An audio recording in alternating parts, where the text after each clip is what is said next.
الحمد لله نحمده ونستعينه ونستغفره ونؤمن به ونتوكل عليه ونعوذ بالله من شرور أنفسنا ومن سيئات أعمالنا من يهده الله فلا مضل له ومن يضلله فلا هادي له ونشهد أن لا إله إلا الله وحده لا شريك له ونشهد أن سيدنا ومولانا محمدا عبده ورسوله صلى الله عليه وعلى آله وأصحابه وبارك وسلم تسليما كثيرا كثيرا أما بعد فأعوذ بالله من الشيطان الرجيم بسم الله الرحمن الرحيم وأعدوا لهم ما استطعتم من قوة ومن رباط الخيل قال النبي صلى الله عليه وسلم من لم يهتم بأمور المسلمين فليس منهم أو كما قال النبي عليه الصلاة والسلام رب اشرح لي صدري ويسر لي أمري واحلل عقدة من لساني يفقهوا قولي اللهم صل على سيدنا مولانا محمد في أول كلامنا اللهم صل على سيدنا مولانا محمد في أوسط كلامنا اللهم صل على سيدنا مولانا محمد في آخر كلامنا. معزز سامعین کرام، شریعت مطہرہ نے مسلمانوں کو یہ مزاج دیا ہے کلمے کی بنیاد پر اور کلمے کی نسبت پر کوئی تفریق نہیں ہے. وہ عربی ہو، وہ عجمی ہو، وہ حاکم ہو اور محکوم ہو، وہ کالا ہو، وہ گورا ہو، وہ امیر ہو، وہ غریب ہو، وہ مرد ہو، وہ عورت ہو، وہ بڑا ہو، وہ چھوٹا ہو. اسلام کی نظر میں کلمے کی بنیاد پر تمام کے تمام برابر سرابر ہیں. حجۃ الوداع کے موقع پر سرور کونین آقا دو عالم جناب محمد رسول اللہ صلی اللہ علیہ وسلم نے جو عظیم الشان خطبہ ارشاد فرمایا، صاف آپ نے فرمایا لا فضل لعربی ولا عجمی ولا لعجمی علی عربی. کسی عربی کو کسی عجمی پر، کسی عجمی کو کسی عربی پر، اور کسی کالے کو کسی گورے پر، کسی گورے کو کسی کالے پر کوئی فوقیت نہیں ہے. الا کلکم سوا، آگاہ ہو جاؤ، خبردار، تم تمام کے تمام برابر سرابر ہو. کلکم بنی آدم، تم تمام کے تمام حضرت آدم علیہ السلام کے بچے ہو. وآدم من تراب، اور آدم علیہ السلام مٹی سے پیدا کیے گئے ہیں. قرآن شریف نے بھی صاف اعلان کیا یا ایھا الناس انا خلقناکم من ذکر وانثی وجعلناکم شعوبا وقبائل لتعارفوا. اے لوگوں، ہم نے تمہیں ایک مرد اور ایک عورت سے پیدا کیا اور تمہارے درمیان مختلف قبیلے اور مختلف خاندان پیدا کیے. ان کا مقصد لتعارفوا، آپس کی پہچان ہے. کون عبداللہ ہندوستان کا، کون عبد الرحمن مصر کا،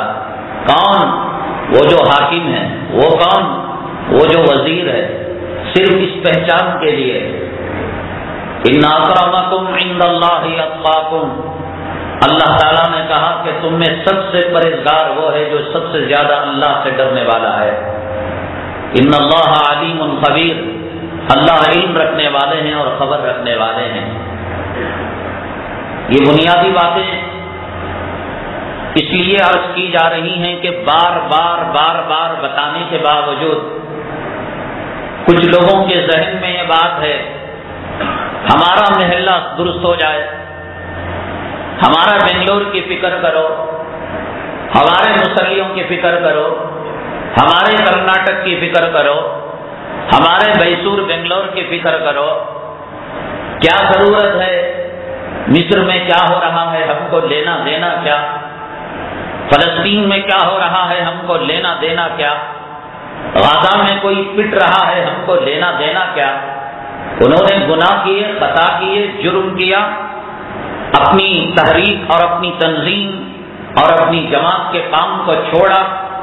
بریلوی کہتا ہے عرس نہیں کیا تو وہ پٹ رہے ہیں،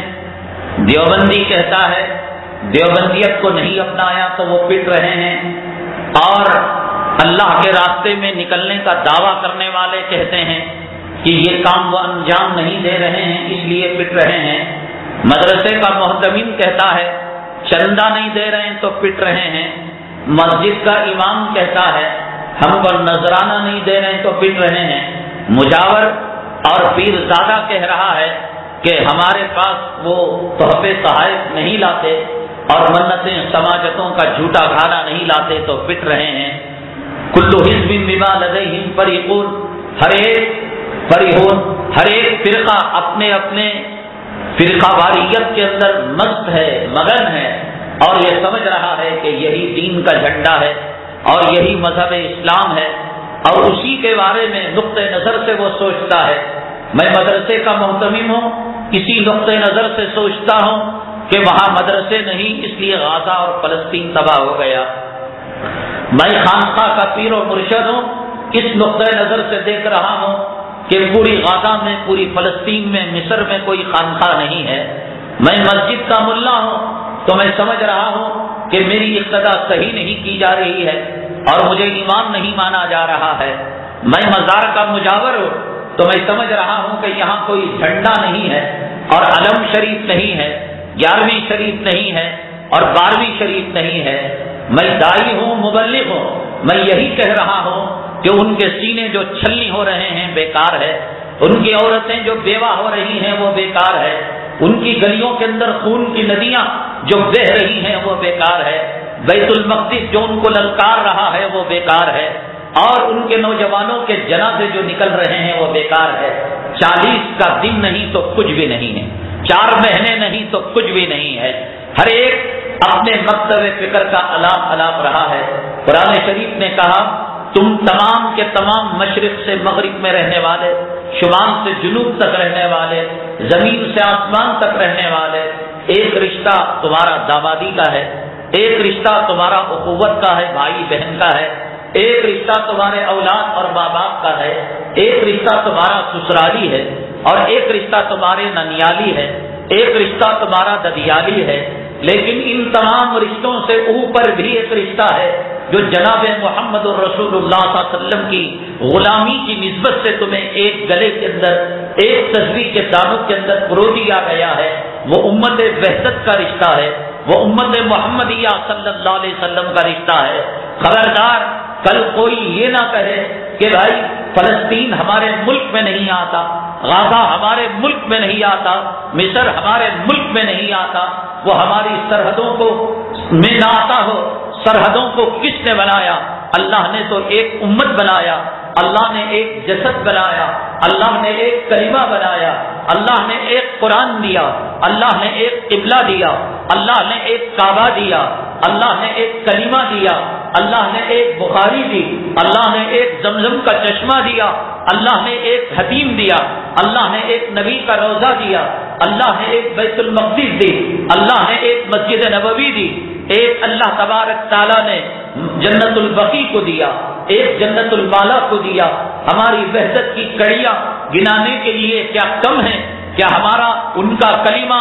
بدل گیا ہے، ہمارا ان کا کعبہ بدل گیا ہے، ہماری ان کی حدیثیں بدل گئی ہیں، ہمارا ان کا قرآن کیا بدل چکا ہے، ہمارا ان کا پیغمبر کیا بدل چکا ہے۔ کیا کعبے کی طرف رخ کر کر وہ نماز نہیں پڑھتے؟ کیا وہ جانور کو ذبح کرتے ہوئے غیر اللہ کا نام لیتے ہیں، بسم اللہ اللہ اکبر نہیں کہتے؟ وہ آقا نامدار جناب محمد رسول اللہ صلی اللہ علیہ وسلم پر پڑھا جانے والا درود کیا ان کا کوئی اور درود ہے؟ کیا ان کے خون کے قطروں میں جو کلمہ لکھا ہوا ہے وہ کلمہ کوئی اور ہے؟ اگر وہ جام شہادت پیتے ہیں اور جام شہادت کے طلبگار ہیں اور مائیں اپنے بچوں کو معاذ اور موبس کی طرح تیار کر کر بیت المقدس کی حفاظت کے لیے بھیجتے ہیں، تو کیا ان کے جسموں کے اندر لہو اور ان کے دلوں کے اندر جو جذبہ اور ان کے دلوں کے اندر جو رسول اللہ صلی اللہ علیہ وسلم سے تعلق ہے اور محبت ہے، کیا وہ الگ ہے؟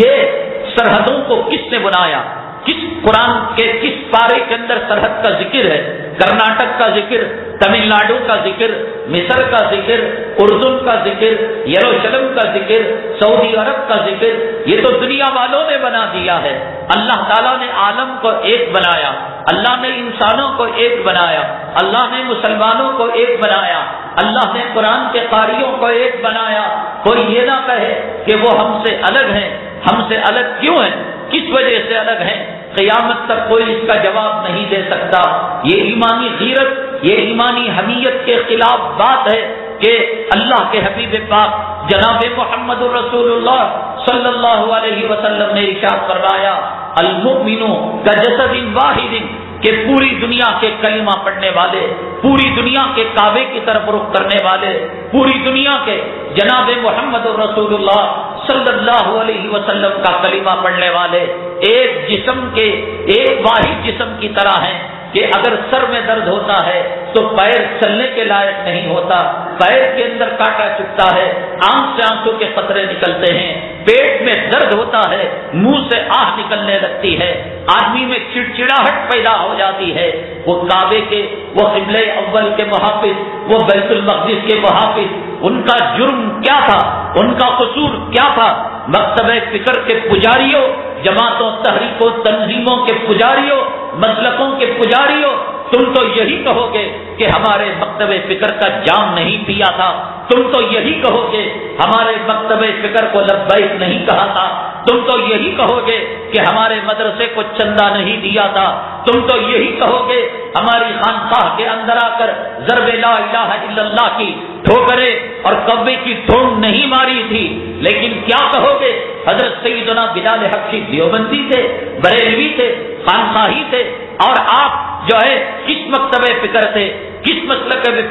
ماننے والے تھے؟ کس جرم کے اندر آپ کے سینے پر چٹان رکھی جاتی تھی؟ کس جرم کے اندر آپ کو عرب کے ریگستان کے اندر کھینچا جاتا تھا؟ کس جرم کے اندر حضرت خباب اختیار رضی اللہ تعالیٰ عنہ کے کوڑے لگائے جاتے تھے؟ کس جرم کے اندر لوہے کو سرخ کر کر آپ کی پیٹھ کے اندر داغا جاتا تھا؟ کس جرم کے اندر حضرت سمیہ، حضرت زنیرہ رضی اللہ تعالیٰ عنہما کو سزائیں دی جاتی تھی؟ کس جرم کے اندر شیخ ابی طالب کو بقا کیا گیا تھا؟ کس جرم کے اندر طائف کے لوگ اہل ایمان اور سرکار مدینہ جناب محمد رسول اللہ صلی اللہ علیہ وسلم کو لہو لہان کیے تھے؟ کیا اس وقت بخاری بنی تھی؟ کیا اس وقت اہل حدیث بنا تھا؟ کیا اس وقت حنفی بنا تھا؟ کیا اس وقت شافعی بنا تھا؟ کیا اس وقت حنبلی اور مالکی بنا تھا؟ کیا اس وقت جو ہے عربی عجمی کی تفریق تھی؟ کیا اس وقت مکتب فکر کی تفریق تھی؟ کیا اس وقت یہ موجودہ خانقاہی نظام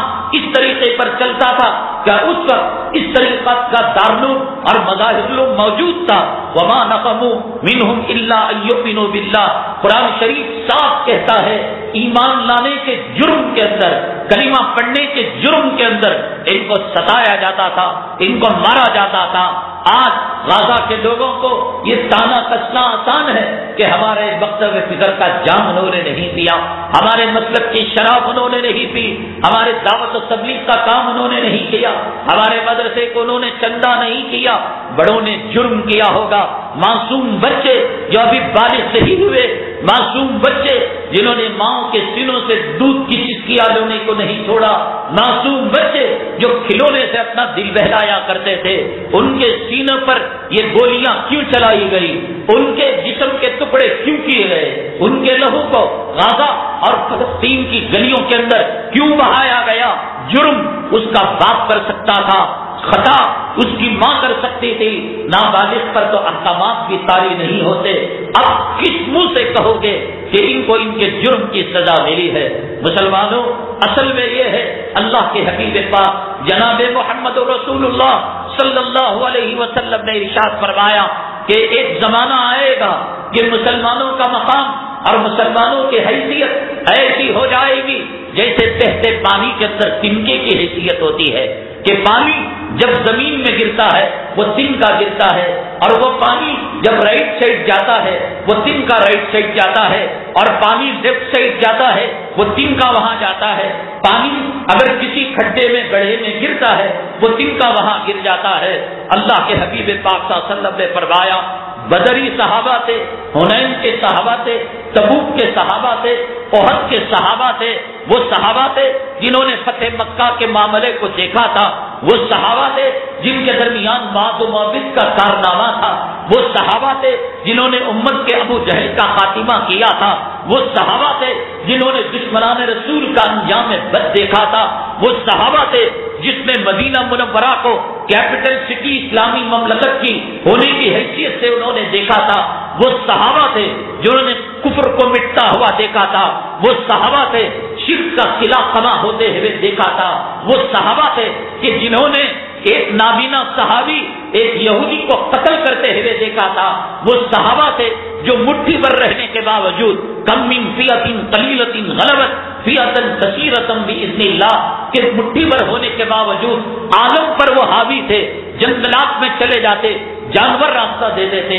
سمندروں میں چلے جاتے تھے، سمندر جو ہے ان کے لیے پل بنا دیتا تھا، گھوڑے ان کے لیے خشکی، گھوڑوں کے لیے وہ خشکی کا میدان بن جایا کرتے تھے، وہ کم تعداد کے اندر رہ کر وقت کے قیصر کو انہوں نے شکست دی تھی، کم تعداد میں کم قوت میں رہ کر انہوں نے وقت کے کسرا اور سپر پاور طاقتوں کو انہوں نے شکست دی تھی۔ ان کو یہ بات کیسے ہضم ہو سکتی تھی کہ مسلمان بھی شکست کا سامنا کر سکتا ہے، مسلمان کی حیثیت بھی کم ہو سکتی ہے، مسلمان کا وزن بھی کم ہو سکتا ہے؟ بہت پریشان ہوئے، فرمایا اے اللہ کے نبی صلی اللہ علیہ وسلم کیا اس وقت ہماری تعداد گھٹ جائے گی؟ اللہ کے حبیب پاک جناب محمد رسول اللہ صلی اللہ علیہ وسلم نے فرمایا تعداد تو بہت زیادہ ہوگی لیکن تمہاری حیثیت ایسی ہوگی جیسے پانی میں بہنے والا تنکا ہوگا، اور جیسے کوئی بھوکوں کو اگر دسترخوان پر چھوڑ دیا جائے وہ ٹوٹ پڑتے ہیں کھانے کے لیے۔ اقوام عالم ان مسلمانوں پر، یہ رسول اللہ صلی اللہ علیہ وسلم کے غلاموں پر، یہ قرآن کے حامل قوم پر، یہ حدیث کے حامل قوم پر، یہ کعبہ کے پاسبانوں اور محافظوں پر ایسے ٹوٹ پڑے گی جیسے بھوکے دسترخوان کے اندر ٹوٹ پڑتے ہیں۔ آپ نے فرمایا، صحابہ کرام نے عرض کیا اے اللہ کے حبیب پاک صلی اللہ علیہ وسلم یہ وقت کیوں آئے گا؟ آپ نے فرمایا وہن کی بیماری پیدا ہو جائے گی۔ وہ وہن ان کے خواب میں بھی نہیں تھا، ان کے تخیل میں بھی نہیں تھا، وہ نہیں سوچ سکتے تھے یہ بیماری مسلمانوں کی بھی آ سکتی ہے۔ مل وہن یا رسول اللہ صلی اللہ علیہ وسلم، اے اللہ کے حبیب پاک صلی اللہ علیہ وسلم یہ وہن کی بیماری کیا بیماری ہے؟ آپ نے فرمایا حب الدنیا و کراہیت الموت، دنیا کی محبت مسلمانوں کے اندر آ جائے گی، موت کی نفرت ان کے دلوں کے اندر پیدا ہو جائے گی، بنگلے بنانا شروع کر دیں گے، بیت الخلاء میں ٹائلس لگانا شروع کر دیں گے، پتھروں پر محنتیں ہوں گی، مٹی پر محنتیں ہوں گی، لوہے پر محنتیں ہوں گی، عمارتوں پر اور ضائع ہونے والی چیزوں پر ان کی محنتیں ہوں گی۔ اور جب ایک شاندار کوٹھی اس نے تیار کی ہے، ایک شاندار بنگلہ اس نے تیار کیا ہے، کون اس کو چھوڑ کر جانا چاہے گا؟ جس بیوی کا غلامی کا توق اپنے گلے کے اندر ڈال رکھا ہے، جس اولاد کی نوکری کا اور نوکرانی کا توق اپنے گلے میں ڈال رکھا ہے، جس کو دیکھ دیکھ کر اس کے جو ہے دل کی ارمانیں نکلتی ہیں، بچے کو دیکھ کر، لڑکی کو دیکھ کر، عمارت کو دیکھ کر، ٹائلس کو دیکھ کر، بلڈنگ کو دیکھ کر، زمین کو دیکھ کر، جائیدادوں کو دیکھ کر، تجوری کو دیکھ کر، بینک بیلنس کو دیکھ کر، سونے چاندی کے انبار کو دیکھ کر، اپنی بیوی کو دیکھ کر، اسے چھوڑ کر وہ 1.5-2 گز زمین کے اندر کیوں دفن ہونا چاہے گا؟ وہ کفن کیوں پہننا چاہے گا؟ یہ بیماری امت کے اندر پیدا ہو جائے گی،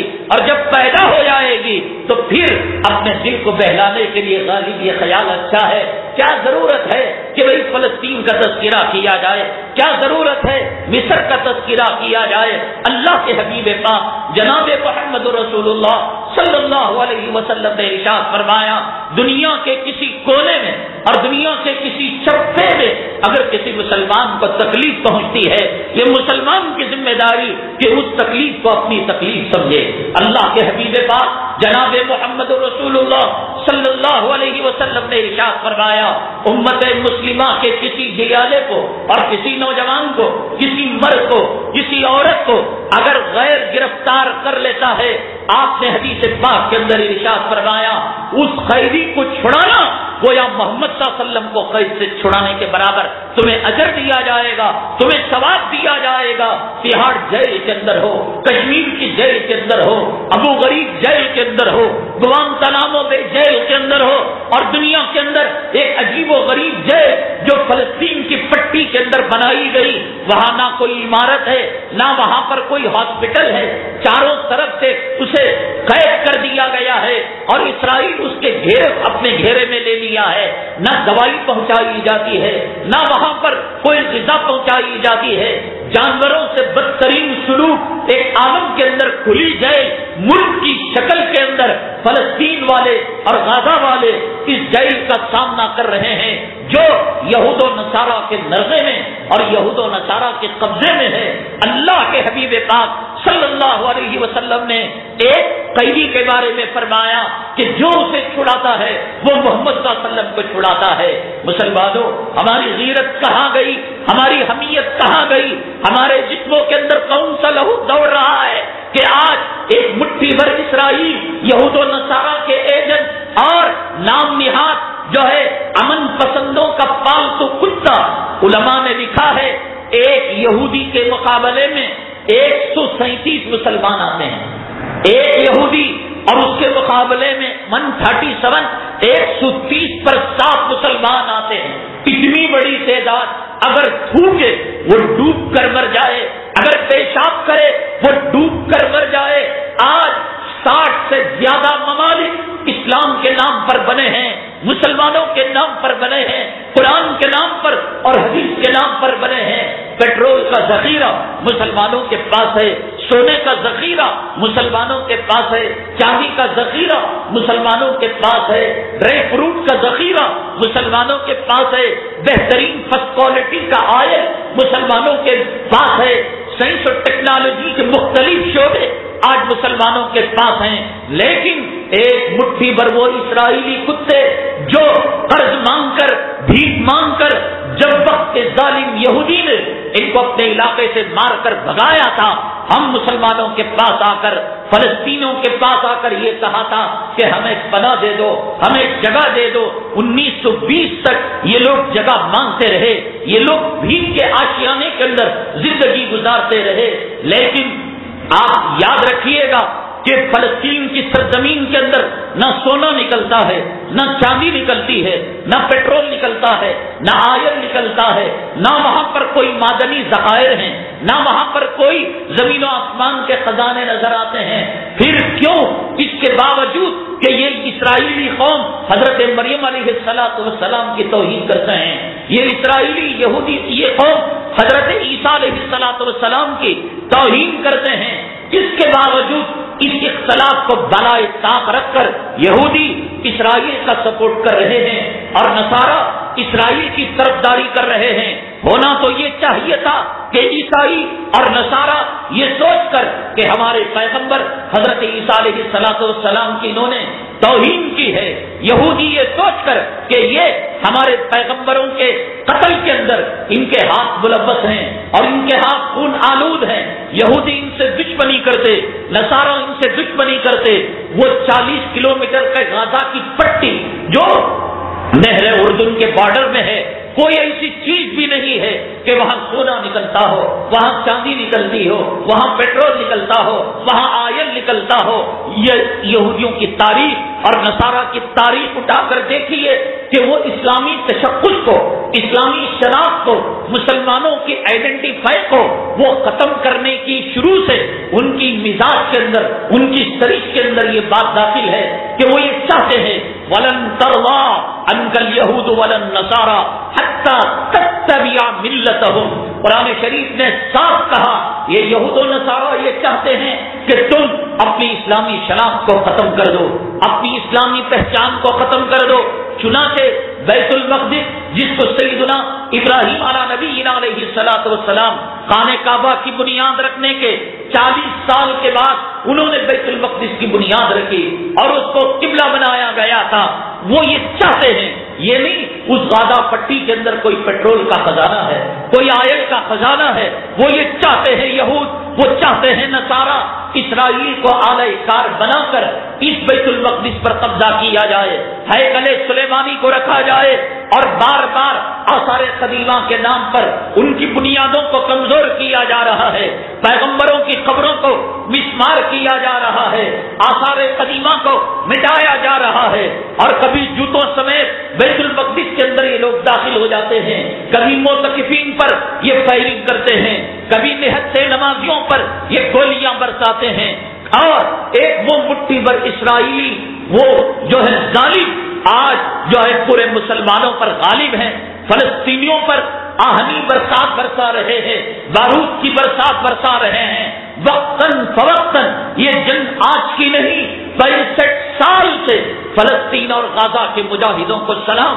جو بیت المقدس کے لیے، جو قبلہ اول کے لیے اپنا جان کا نذرانہ پیش کر رہے ہیں، اپنے اولاد کا نذرانہ پیش کر رہے ہیں، اپنے مکانوں کا، اپنے مال کا نذرانہ پیش کر رہے ہیں، اپنے معصوم بچوں کے لہو کا نذرانہ وہ پیش کر رہے ہیں۔ اسلامی ممالک کو سام سوم گیا ہے۔ آپ دیکھیے گا کہ غزہ اور فلسطین سے لگ کر جو ملک ہے، یہ غزہ اور فلسطین پہلے مصر ہی کی سرحد کے اندر آتا تھا، بعد میں ان یہودیوں نے، ان نصارہ نے، اسرائیل نے 1945 کے اندر لڑائی لڑ کر اپنی پٹی کو الگ کر دیا اور مصر سے اس کو کاٹ دیا۔ اس فلسطین اور اس غزہ کے لیے ایک سرحد وہ ہے جو اسرائیل کی ہے، ایک سرحد وہ ہے جو مصر کی ہے، اس کے علاوہ کوئی اور راستہ ان تک غذا پہنچانے کا، مدد پہنچانے کا کوئی اور راستہ نہیں ہے۔ اور مصر،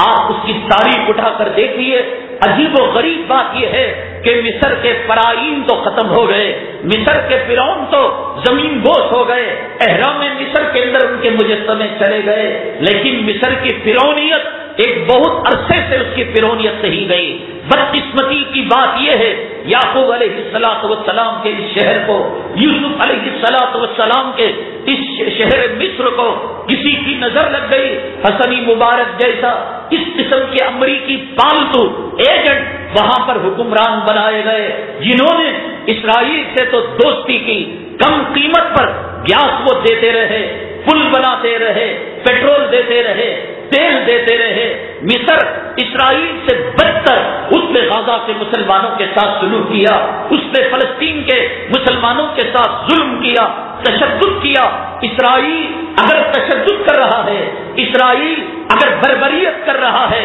وہ جو ہے کھلا ہوا دشمن ہے۔ مصر تو اسلامی ملک ہے، مصر تو پیغمبروں کی سرزمین ہے، مصر کا تذکرہ تو اللہ نے قرآن پاک میں کیا ہے، مصر حضرت یوسف علیہ السلام کا پائے تخت تھا، مصر کی تاریخ سورہ یوسف کے اندر بیان کی گئی ہے۔ اس کو کیا ہو گیا؟ اسرائیل سے تعلقات ایک زمانے سے ڈر کر، امریکہ کے خوف میں، دبدبے میں آ کر اس نے مضبوط کیے، اور پھر ان مجبوروں نے، بے کسوں نے، مظلوموں نے زمین کے اندر سے جو سرنگ بنائی تھی، جس کا راستہ مصر کو جایا کرتا تھا اور چوری چھپے وہاں سے دوائیاں لاتے تھے، غذا لاتے تھے، اجناس لاتے تھے، کفن کے کپڑے لاتے تھے، اپنی ضروریات زندگی لاتے تھے، حسنی مبارک کے دور کے اندر ان سرنگوں کو بند کر دیا گیا اور اسرائیل سے راستے ہموار کیے گئے۔ اخوان المسلمین جب آئے مصر کے اندر، امید کی ایک نئی کرن پیدا ہوئی اور امید کی ایک نئی شمع روشن ہوئی کہ ان غزہ کے مسلمانوں کے لیے، ان فلسطین کے مسلمانوں کے لیے کہ مرسی جب تشریف لائے اور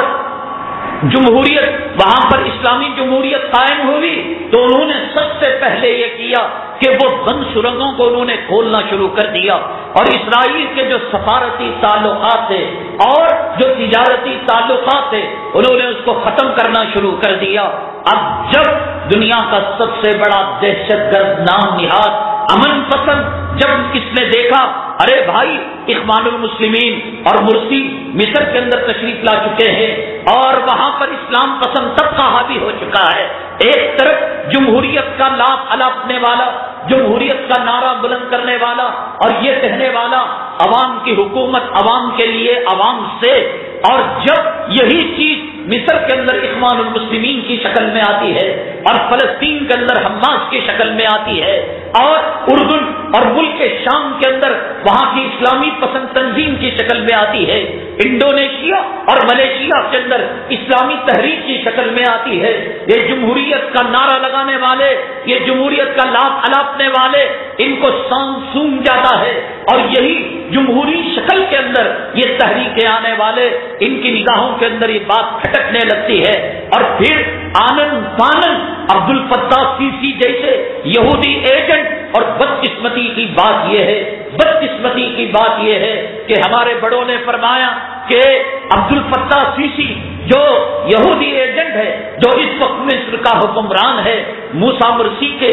تخت کو پلٹنے کے لیے 50 کروڑ ڈالر سعودی عرب نے اس کو دیے تھے تاکہ مرسی کی حکومت کو ختم کیا جائے، اخوان المسلمین کے تختے کو پلٹ دیا جائے، اور اس وقت مصر کے اندر جو صورتحال پیش آئی، نہتوں پر، عورتوں پر، معصوموں پر جو گولیاں چلائی گئی، کیا اس وقت یہ نام نہاد امن کے ٹھیکیدار، یہ یونائٹڈ نیشن، یہ اقوام متحدہ اور یہ امن کے پجاری کہاں چلے گئے تھے؟ ان کو اس وقت تک آرام کی نیند نہیں آئی، راحت کی نیند نہیں آئی جب تک کہ اخوان المسلمین کے تختے کو انہوں نے نہیں پلٹا اور اپنا یہودی ایجنٹ مصر کے اندر قائم نہیں کیا۔ غزہ اور فلسطین کا ایک نیشنل ہائی وے صرف ایک ہے جو مصر سے جا کر ملتا ہے، لیکن افسوس کی بات تو یہ ہے کہ وہاں ان کا کوئی ٹرک جانا، کوئی گاڑی جانا، کوئی سواری جانا، کوئی 4 ویلر اور 2 ویلر جانا تو بہت دور کی بات ہے۔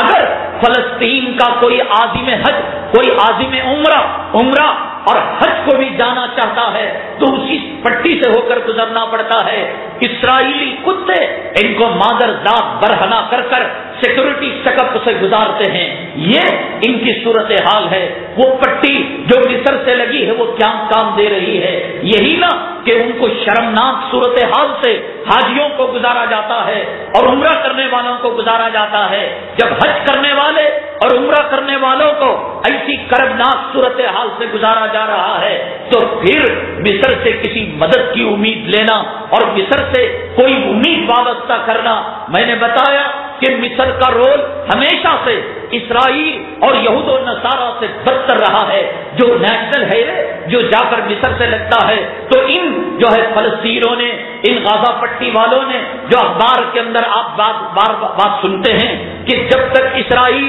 سرنگوں کو ختم نہیں کرے گی اس وقت تک اپنی گولہ باری کو بند نہیں کرے گی، یہی وہ سرنگ ہے جن کے ناطے اور رشتے عالم سے کاٹ دینا یہ چاہتے ہیں۔ ان تک دوائیاں نہیں پہنچانا چاہتے، غذا نہیں پہنچانا چاہتے، ضروریات زندگی پہنچانا نہیں چاہتے، اس لیے ان کو محصور کر کر، قید کر کر 3 اسرائیلیوں کے کڈنیپ کا بہانہ بنا کر آج تک 2000 فلسطینوں کو شہید کر دیا گیا، کئی معصوم بچوں کو شہید کر دیا گیا، کئی خواتین کو شہید کر دیا گیا۔ مسلمانوں، ہماری غیرت کو کیا ہو گیا؟ ہماری شرم کو کیا ہو گیا؟ ہماری حمیت کو کیا ہو گیا؟ ایک وقت وہ تھا کہ جب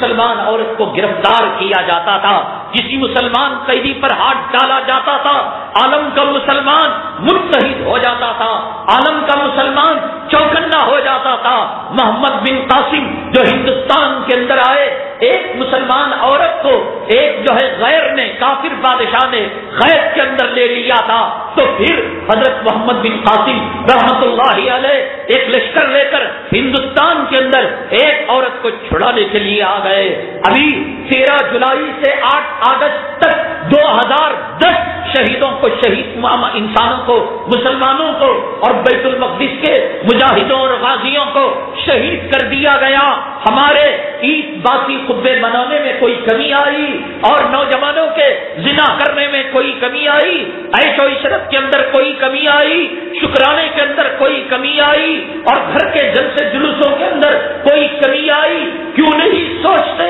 کہ عید کے دن جب ہم کپڑے خرید رہے تھے، کیوں نہیں سوچتے کہ جب ہم اپنی عورتوں کے لیے آنچل اور دوپٹہ خرید رہے تھے، اسی وقت غزہ کے مسلمانوں کے بچوں کے لیے ان کی مائیں کفن خریدنے کے لیے گئی تھی اور بازار میں کفن نہیں تھا؟ جس دن سویاں ہمارے گھروں میں پک رہی تھی اور جس دن ہمارے نوجوان جب اپنے شیطان کھل گئے تھے، اپنے گرو گھنٹال کھل گئے تھے، ان سے مل کر پارکوں کو آباد کرنے گئے تھے، سنیما گھروں کو آباد کرنے گئے تھے، شراب کے اور زنا کے اڈوں کو آباد کرنے گئے تھے، اس وقت وہ تھا کہ کوئی ماں للکار رہی تھی، اے مسلمانوں عالم کے، اے مسلمانوں عالم کے، تمہارا کلمہ ہمارا کلمہ ایک ہے۔ تمہارے نبی نے کہا تھا کلکم سوا وکلکم بنی آدم، تمہارے خون کے اندر حرارت کیوں نہیں، تمہارے خون کے اندر جوش کیوں نہیں؟ تم نے دعاؤں میں کتنا مجھے یاد کیا، تم نے کتنا مالی امداد کی،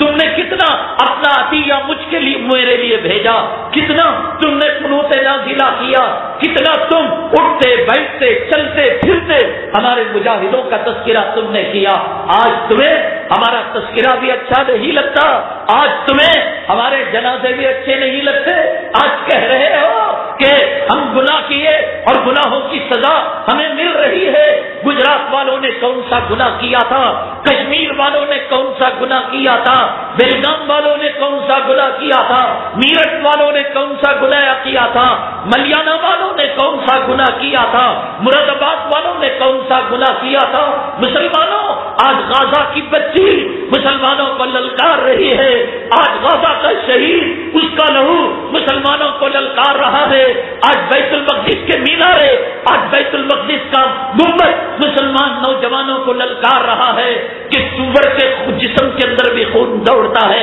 تمہارے جسم کے اندر بھی لہو دوڑ رہا ہے، تمہاری غیرت کو کیا ہو گیا ہے، تمہاری شرم کو کیا ہو گیا ہے، تمہاری حیا کو کیا ہو گیا ہے؟ بس تم اخبار پڑھو گے، ہاہوش کرتے رہ جاؤ گے، تم ٹی وی میں خبریں دیکھو گے، ہاہوش کرتے رہ جاؤ گے اور تبصرہ کرتے رہ جاؤ گے۔ بلکہ ایک ظالم نے یہاں تک کہہ دیا کہ بھائی اللہ کیا کر رہا ہے؟ بچے مر رہے ہیں، عورتوں کے جنازے نکل رہے ہیں، نوجوانوں کی لاشوں سے سڑکیں اٹکی ہوئی ہیں، عمارتیں ملبوں کی شکل کے اندر تبدیل ہو رہی ہے۔ ایک ظالم نے اللہ پر انگلیاں اٹھا دی اور کہا کہ اللہ کیا کر رہا ہے؟ اللہ کا دستور، اللہ کا قانون، اللہ کی سنت، اے ظالم تجھے پتا نہیں؟ اللہ کے نبی صلی اللہ علیہ وسلم اپنی پیاری مسجد ریاض الجنہ میں بیٹھ کر ہاتھ اٹھا کر دعا کر سکتے تھے، نبی کی دعا قبول ہو سکتی تھی۔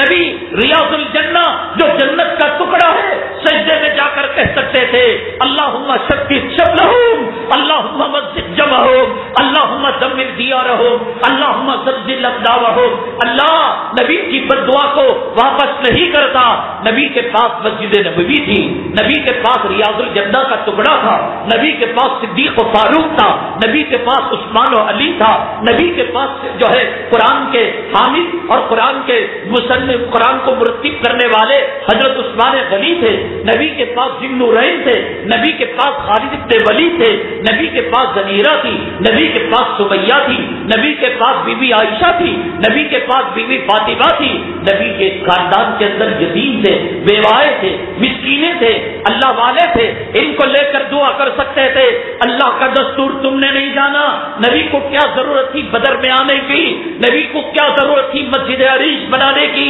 نبی کو کیا ضرورت تھی چبوترا بنانے کی؟ نبی کو کیا ضرورت تھی حنین بنانے کی؟ نبی کو کیا ضرورت تھی تبوک میں آنے کی؟ نبی کو کیا ضرورت تھی پتھر باندھنے کی؟ ظالموں، اللہ جو اپنے کل سے آسمان کو بنایا ہے، اپنے کل سے فرشتوں کو بنایا ہے، اپنے کل سے جنت کو بنایا ہے، اپنے کل سے جہنم کو بنایا ہے، اپنے کل سے جبرائیل و میکائیل کو بنایا ہے، وہ جبرائیل ذی قوت عند ذی العرش مکین جس نے قوم لوط کو ایک پر کے اندر اٹھا کر پلٹ دیا، وہ آج بھی حکم دے سکتا ہے کہ اسرائیل کو تباہ کر دے، امریکہ کو تباہ کر دے، رشیا کو تباہ کر دے، یہود و نصارہ کو تباہ کر دے، لیکن سنت اللہ التی قد خلت من قبل، اللہ کی ایک سنت شروع سے چلی آ رہی ہے، ولن تجد لسنت اللہ تبدیلا، اللہ کی سنت میں تو کوئی تبدیلی نہیں پائے گا۔ اللہ کی سنت یہ ہے، حدیث قدسی میں اللہ فرماتے ہیں میرے بندے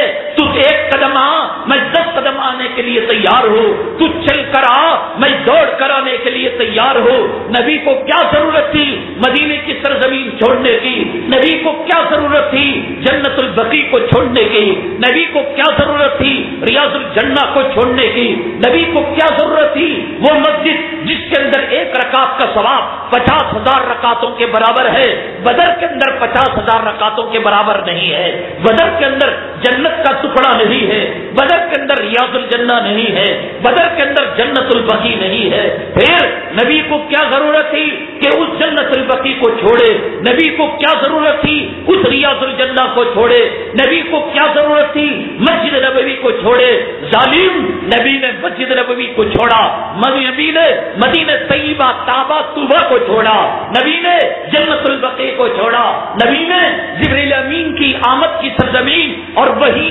مطلوب کی آمد کی سرزمین جو ہے مدینہ طیبہ کو چھوڑا۔ اور تو بیوی کو چھوڑ نہیں سکتا، اولاد کو چھوڑ نہیں سکتا، مال کو چھوڑ نہیں سکتا، اور دولت کو چھوڑ نہیں سکتا، اور کہہ رہا ہے اللہ نہیں دیکھ رہا ہے کہ بابری مسجد کو کیا کر دیا گیا؟ اللہ نہیں دیکھ رہا ہے فلسطین کے اندر کیا ہو رہا ہے؟ اللہ نہیں دیکھ رہا ہے غزہ کے اندر کیا ہو رہا ہے؟ اللہ نہیں دیکھ رہا ہے برما کے اندر کیا ہو رہا ہے؟ اللہ دیکھ رہا ہے۔ اللہ کی سنت بدر کو بپا کرنے کی ہے ظالم، اللہ کی سنت احد کو بپا کرنے کی ہے، اللہ کی سنت یہ ہے تو چل کر آ، اللہ دوڑ کر آئے گا۔ حضرت شیخ الہند حضرت مولانا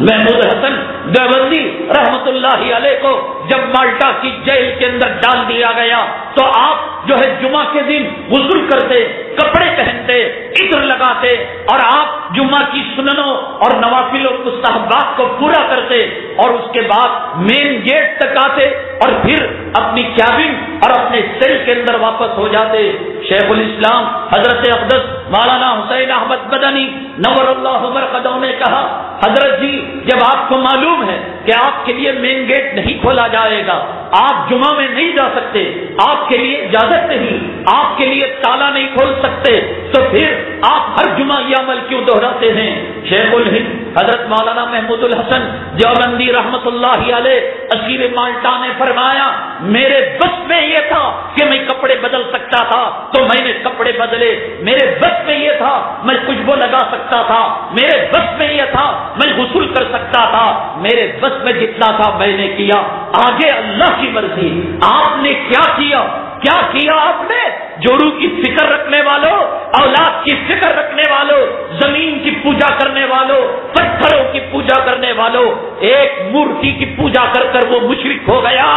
ایک اللہ کا انکار کر کر وہ کافر ہو گیا، ایک چندرما ایک سوریا ماں کی جو ہے پوجا کر کر، ایک دھرتی کی پوجا کر کر وہ کافر ہو گیا، مشرک ہو گیا۔ تم زمین کی پوجا کرو، تم مکان کی پوجا کرو، تم کوٹھی کی پوجا کرو، تم بنگلے کی پوجا کرو، تم جوڑوں کی پوجا کرو، تم اولاد کی پوجا کرو، تم سونے کی پوجا کرو، تم کارخانے کی پوجا کرو، پوجا میں مست ہو۔ تمہیں پتا ہے کہ شہداء کا لہو تمہیں للکار رہا ہے، تم اپنی پوجا میں مست ہو، تمہیں پتا ہے کہ بیت المقدس کے میناروں سے آنسو کے قطرے نکل رہے ہیں، ہے کوئی تم نوجوانوں میں سلطان صلاح الدین ایوبی جو باقی خطبے کے اندر جا کر کتوں کی مردار موت، ہائی وے میں مرنے والوں، سمندروں میں ڈوبنے والوں، ندیوں کے لہروں کا شکار ہونے والوں، غیروں سے لڑ کر اپنی جان دینے والوں، بیت المقدس کہہ رہی ہے کوئی میرے لیے جان دینے والا، غزہ کا شہید کہہ رہا ہے، فلسطین کا معصوم بچہ کہہ رہا ہے، کتوں کی موت، کینسر کی موت، ایڈس کی موت، بستروں پر غیر مسلموں، کافروں، مشرکوں، نرسوں اور سسٹروں کے سامنے ایڑیاں رگڑ رگڑ کر جان دینے والوں، کیا وہ جان کا نذرانہ کوئی سلطان صلاح الدین ایوبی کی شکل کے اندر دے سکتا ہے؟ کیا ہے ہماری ذمہ داری؟ کیا ہے ہمارا فریضہ؟ یہی کہ ہم ان کے گیت گا کر رہ جائے، ہم کفے افسوس مل کر رہ جائے؟ مسلمانوں، ہماری ذمہ داری، ہمارا اسلامی فریضہ ہے کہ ہم کئی طریقوں سے ہم ان کا تعاون کر سکتے ہیں۔ آپ جانتے ہیں کہ اس وقت میڈیا پورے طریقے سے یہود و نصارہ کے چنگل میں ہے، اور وہ اس طریقے سے یہودی اور نصارہ اسرائیل اپنے آپ کو پیش کرتے ہیں کہ وہ دنیا کی سپر پاور طاقت ہے، چونکہ میڈیا ان کے ہاتھ میں ہے، ٹی وی چینل اور پرنٹ میڈیا ان کے ہاتھ میں ہے۔ مسلمانوں، سب سے پہلے یہ بتانا ہے کہ یہ وہ قوم ہے کہ جن کے ہاتھ پیغمبروں کے خون سے رگے ہوئے ہیں۔ یہ وہ قوم ہے کہ جب کوئی مقتدی جہری نماز کے اندر، سری نماز کے اندر، دن کی نماز کے اندر، رات کی نماز کے اندر، انفرادی نماز کے اندر، جماعت کی نماز کے اندر، فرض نماز کے اندر، نفل نماز کے اندر، مسجد کی نماز کے اندر، گھر کی نماز کے اندر، مرد کی نماز کے اندر، عورت کی نماز کے اندر جب سورہ فاتحہ پڑھتا ہے تو اہدنا الصراط المستقیم صراط الذین انعمت علیہم، پھر غیر المغضوب علیہم ولا الضالین، یہ کہہ کر جب تک ان پر اللہ کے غضب کا اشارہ نہیں کرتا، راہ راست سے ہٹے ہوئے ہونے کا اشارہ نہیں کرتا۔ صحابہ کرام نے کہا یہ مغضوب اور ضالین یہود و نصارہ ہیں۔ اللہ کے نبی صلی اللہ علیہ وسلم نے فرمایا بھلا ان کے علاوہ اور کون ہو سکتا ہے؟ لا صلاۃ الا بفاتحۃ الکتاب، کہ نماز سورہ فاتحہ کے بغیر مکمل نہیں ہوتی، ام الکتاب کے بغیر مکمل نہیں ہوتی۔ ہر چھوٹا بڑا جب تک اس ذلیل قوم پر جن کے چہروں کو بندروں کے چہرے بنا دیے گئے اور جنہیں سوروں کی خصلت والا کہا گیا، جن کو زمین کے اندر دھسا دیا گیا، جن کی بستیوں کو الٹ دیا گیا اور جن کے اوپر ظالم حکمران کو مسلط کر کر جن کے وجود کو ختم کیا گیا، مسلمانوں اس وقت تک ہماری نماز پوری نہیں ہوتی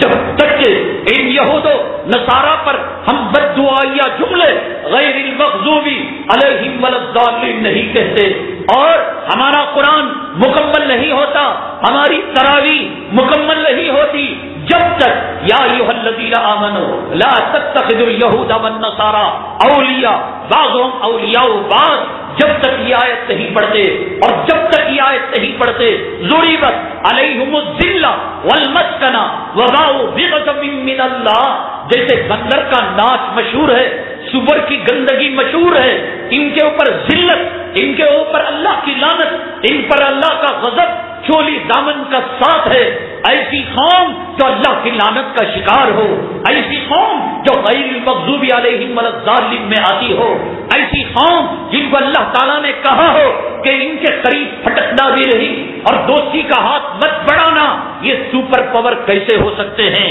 یہ بلند بالا طاقت والے کیسے ہو سکتے ہیں؟ اللہ تعالیٰ نے کلام پاک کے اندر ارشاد فرمایا مثل الذین اتخذوا من دون اللہ اولیاء کمثل العنکبوت اتخذت بیتا وان اوہن البیوت لبیت العنکبوت۔ مسلمانوں، ایمان کی طاقت سپر پاور طاقت ہے، قرآن کی طاقت سپر پاور طاقت ہے، نبی کی غلامی کی طاقت سپر پاور طاقت ہے، مسواک کی طاقت، امامے کی طاقت، تسبیح کی طاقت، سجدوں کی طاقت، دعا کی طاقت، زمزم کی طاقت، کلام پاک کی تلاوت کی طاقت۔ ارے ظالموں، گانوں کے پیچھے جانے والوں، موسیقی کی رسیالوں اور میوزک کے پیچھے پڑنے والوں، ناچنے گانے والوں کے پیچھے اپنی جان دینے والوں، کھیلوں اور تماشوں کے پیچھے اپنی نوجوانی لگانے والوں، بدکار، فاحشہ، زانیہ اور رنڈی قسم کی عورتوں کے للچائی ہوئی نگاہ سے دیکھنے والوں، تمہیں کیا پتا کہ قرآن میں کیا طاقت ہے؟ تمہیں کیا پتا کلمے میں کیا طاقت ہے؟ تمہیں کیا پتا مسواک میں کیا طاقت ہے؟ تمہیں کیا پتا تسبیح میں کیا طاقت ہے؟ یہ واٹس ایپ کے ذریعے سے، یہ فیس بک کے ذریعے سے مجاہدین کے کارناموں کو دکھا کر، ان کے شہداء کی لاشوں کو دکھا کر، ان کے عورتوں کے رونے پیٹنے کو دکھا کر، ان کے جنازوں کو دکھا کر، ان کے خون آلود کفنوں کو دکھا کر، ان کی عمارتوں کو دکھا کر آج ہمارے دلوں کے اندر یہ بات ڈالنا چاہتے ہیں، مسلمانوں تمہاری کوئی حیثیت نہیں، تمہاری کوئی طاقت نہیں، تمہارا کوئی مقام نہیں۔ اس میڈیا کے ذریعے سے ہر آپ کو معلوم ہونا چاہیے، میں نے اس سے پہلے بھی بتایا تھا کہ اسرائیل زمین تو پا سکتا ہے لیکن اسرائیل مجاہدوں کے دل نہیں جیت سکتا، اسرائیل غزہ کے بچوں کے دل جیت نہیں سکتا، اسرائیل فلسطین کی عورتوں کے دل نہیں جیت سکتا۔ وہ مار تو سکتا ہے، وہ عمارتوں کو ملیامت کر سکتا ہے، وہ زمین بوس کر سکتا ہے بلند بالا عمارتوں کو، لیکن ان کے دلوں کو فتح نہیں کر سکتا۔ خداوند قدوس کی عزت و جلالت کی قسم، خداوند قدوس کی عزت و جلالت کی قسم، غزہ اور فلسطین کی مائیں ماس اور معاوض کو اتنا جنم دیں گی، اتنا جنم دیں گی، یہود و نصارہ کا ایجنٹ، یہود و نصارہ کا پالتو کتا اسرائیل۔ آپ گن لو ان جو ہے ماس و معاوض کے سینوں کو، آپ گن لو غزہ اور فلسطین کے مجاہدوں کے سینوں کو، آپ شمار کر لو غزہ فلسطین کے ان جو ہے سمیہ اور حضرت زنیرہ، حضرت خولا، حضرت خنسا کے نائبات عورتوں کو گن کر رکھ لو، اللہ کی قسم ان کے تین ختم ہو جائیں گے، ان کا گولہ بارود ختم ہو جائے گا، ان کے ہتھیار ختم ہو جائیں گے، لیکن غزہ فلسطین کی ماں کے ماض و معاوض ختم نہیں ہوں گے۔ یہ اسلام مٹنے کے لیے نہیں آیا، یریدون لیطفئوا نور اللہ بافواہہم، اپنے پھوکوں سے یہ چاہتے 65 سال کے اندر 40 کلومیٹر 20 کلومیٹر چوڑی اور 40 کلومیٹر لمبی پٹی 60 پر 5 سال سے یہ سپر پاور ان کو مٹانا چاہتا ہے۔ غزہ کا بچہ کہتا ہے کہ ہم اپنی ماں سے ملنا چاہتے ہیں، ہم اپنے باپ سے ملنا چاہتے ہیں، ہم بیت المقدس کے لیے اپنے کھلونوں کو چھوڑ کر، اپنی ماں کے گود کو چھوڑ کر، اپنے کھیل کے میدان کو چھوڑ کر بیت المقدس کے لیے اپنی جان کا نذرانہ پیش کرنے کے لیے تیار ہیں۔ وہ کون سی طاقت، وہ کون سی قوت واٹس ایپ کے اندر، فیس بک کے اندر، میڈیا کے اندر، صرف یہی نقشے۔ آپ کو معلوم ہونا چاہیے کہ سینکڑوں کی تعداد کے اندر حماس نے اسرائیلی فوجیوں کا خاتمہ کیا ہے، دشمنوں کا خاتمہ کیا ہے۔ میں نے بتایا کہ حماس اگر چاہتا اسرائیلی آبادی پر، اسرائیلی اسکولوں پر، اسرائیلی گھروں پر، ریزیڈینشل ایریا پر وہ بمباری کر سکتا ہے، لیکن ان مجاہدوں کے سامنے، ان شہداء کے سامنے، ان غزہ اور فلسطین اور ان بیت المقدس کے دیالوں کے سامنے میرے آقا کا وہ فرمان ہے کہ جب فتح مکہ کے موقع پر آئے تو آپ نے فرمایا بھاگتے ہوئے کا پیچھا نہ کرنا، جس نے دروازے کو بند کر لیا اس کو مت مارنا، جو سلنڈر ہو گیا سر تسلیم خم کر لیا اسے آپ مت ستانا، عورت پر ہاتھ مت اٹھانا، بچے پر ہاتھ مت اٹھانا، درختوں کو اکھاڑنا نہیں اور کھیتی باڑی کو اور باغوں کو خراب نہ کرنا۔ تو پھر کیوں یہ آبادی کو خراب کریں گے، یہ رسول اللہ صلی اللہ علیہ وسلم کے فرمان کے خلاف عمل کریں گے۔ سینکڑوں انہوں نے اسرائیلی کتوں کو واصل جہنم کیا ہے، لیکن نہ واٹس ایپ کے اندر اس کی خبر آتی ہے، نہ فیس بک کے اندر اس کی خبر آتی ہے۔ اس طریقے سے یہ مسلمانوں کے دلوں کے اندر روب، ڈرڈبا اور خوف اور ہیبت پیدا کر کر مسلمانوں کو مرعوب کرنا چاہتے ہیں۔ مسلمان اپنی طاقت کو پہچانے، مسلمان اپنی قوت کو پہچانے۔ قرآن شریف نے صاف کہا وَأَنْتُمُ الْأَعْلَوْنَ، ان کنتم مؤمنین،